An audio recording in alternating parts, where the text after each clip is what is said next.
નમસ્કાર. આજના વિડીયોમાં તમારું સ્વાગત છે. આવનારી પોલીસ કોન્સ્ટેબલની પરીક્ષા માટે ઇતિહાસના અગત્યના પ્રશ્નો આ વિડીયોમાં લીધેલા છે, જે આવનારી પરીક્ષામાં તમને ઉપયોગી બની રહે.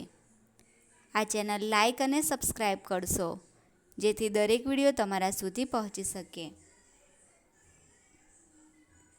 પહેલો પ્રશ્ન છે, ગુજરાતમાં મૈત્રક શાસનનો સમયગાળો કયો હતો?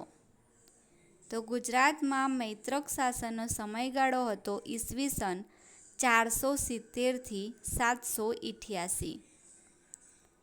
બીજો પ્રશ્ન છે, ગુજરાતનો આધારભૂત ઇતિહાસ કયા સ્થળથી શરૂ થાય છે?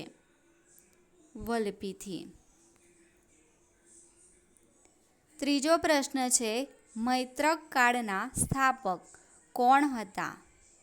તો મૈત્રક કાળના સ્થાપક હતા સેનાપતિ ભટ્ટાર્ક, વિજયન ભટ્ટાર્ક. ચોથો પ્રશ્ન છે, મૈત્રક વંશની રાજધાની કઈ હતી? વલભી, ગિરિનગરથી વલભી સુધી. પાંચમો પ્રશ્ન છે, ગુજરાતના ઇતિહાસ પુરુષ તરીકે કોણ જાણીતા છે? સેનાપતિ ભટ્ટાર્ક. છઠ્ઠો પ્રશ્ન છે, વલભી કઈ નદીના કિનારે આવેલું છે? તો વલભી ઘેલો નદીના કિનારે આવેલું છે. સાતમો પ્રશ્ન છે, વલભીના સ્થાપક કોણ હતા? તો વલભીના સ્થાપક હતા કનકસેન બુંદેલા, ઈસવીસન 144માં. આઠમો પ્રશ્ન છે, વલભી વિદ્યાપીઠના સ્થાપક કોણ હતા? તો વલભી વિદ્યાપીઠના સ્થાપક હતા ધડસેન પ્રથમ.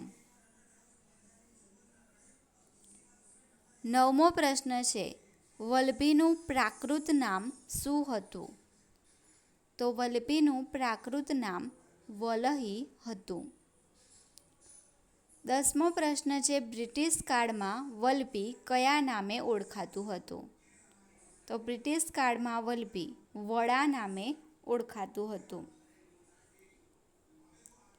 11મો પ્રશ્ન છે, કયા વર્ષથી વડાના સ્થાને વલભીપુર નામ અપાયું? ઈસવીસન 1945માં. 12મો પ્રશ્ન છે, વલભી શબ્દનો અર્થ શું થાય છે? તો વલભી શબ્દનો અર્થ ઘરનો સૌથી ટોચનો ભાગ, છાપરું થાય છે. 13મો પ્રશ્ન છે, ભટ્ટાર્કનો અર્થ શું થાય છે? તો ભટ્ટાર્કમાં ભટ્ટોનો અર્થ થાય છે સૈનિકો અને અર્કનો અર્થ થાય છે સૂર્ય. મૈત્રક વંશનો રાજધર્મ કયો હતો? તો મૈત્રક વંશનો રાજધર્મ હતો શૈવ ધર્મ. 15મો પ્રશ્ન છે, મૈત્રક વંશનું રાજચિહ્ન કયું હતું? વૃષભ એટલે કે નંદી. 16મો પ્રશ્ન છે, કલ્પસૂત્રનું ગુજરાતમાં સૌ પ્રથમ જાહેરમાં વાંચન કરાવનાર કોણ હતા? તો એ હતા ધ્રુવસેન પ્રથમ. 17મો પ્રશ્ન છે, સેનાપતિ ભટ્ટાર્ક પછી કોણ ગાદીએ આવ્યું? ધડસેન પ્રથમ. 18મો પ્રશ્ન છે, મૈત્રક કાળના કયા શાસકે મહારાજાધિરાજ બિરુદ ધારણ કર્યું હતું? દ્રોણસિંહે. 19મો પ્રશ્ન છે, ધ્રુવસેન પ્રથમે કયો સંપ્રદાય અંગીકાર કર્યો હતો? વૈષ્ણવ. 20મો પ્રશ્ન છે, મૈત્રક વંશનો પ્રજાપ્રિય શાસક કોણ હતા? ગૃહસેન. 21મો પ્રશ્ન છે, પરમ ઉપાસક તરીકે ઓળખ ધરાવનાર મૈત્રક શાસક કોણ હતા? તો પરમ ઉપાસક તરીકે ઓળખ ધરાવનાર મૈત્રક શાસક હતા ગૃહસેન. 22મો પ્રશ્ન છે, ધર્માદિત્ય ઉપનામ કોનું છે? તો તો ધર્માદિત્ય ઉપનામ શિલાદિત્ય પ્રથમનું છે. 23મો પ્રશ્ન છે બાલાદિત્ય ઉપનામ કોનું છે? ધ્રુવસેન બીજાનું. 24મો પ્રશ્ન છે હર્ષવર્ધન સામે હાર થતાં ધ્રુવસેન બીજાને કોને આશ્રય આપ્યો હતો? તો નાંદીપુરી રાજ્યના રાજાદ બીજાએ. 25મો પ્રશ્ન છે હર્ષવર્ધન પોતાની પુત્રી અજ્જકને કોની સાથે પરણાવી હતી? ધ્રુવસેન બીજા સાથે.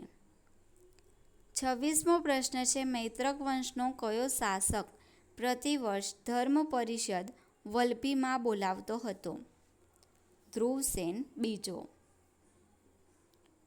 27મો પ્રશ્ન છે મૈત્રક વંશનો કયો શાસક મોક્ષ પરિષદ પ્રતિવર્ષ ભરતો હતો? શિલાદિત્ય પ્રથમ.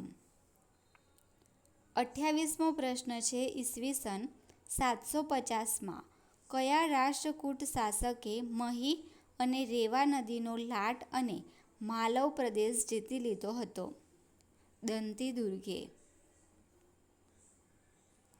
29મો પ્રશ્ન છે કયા મૈત્રક શાસકના સમયથી શિલાદિત્ય પદવીની પ્રથા ચાલુ થઈ?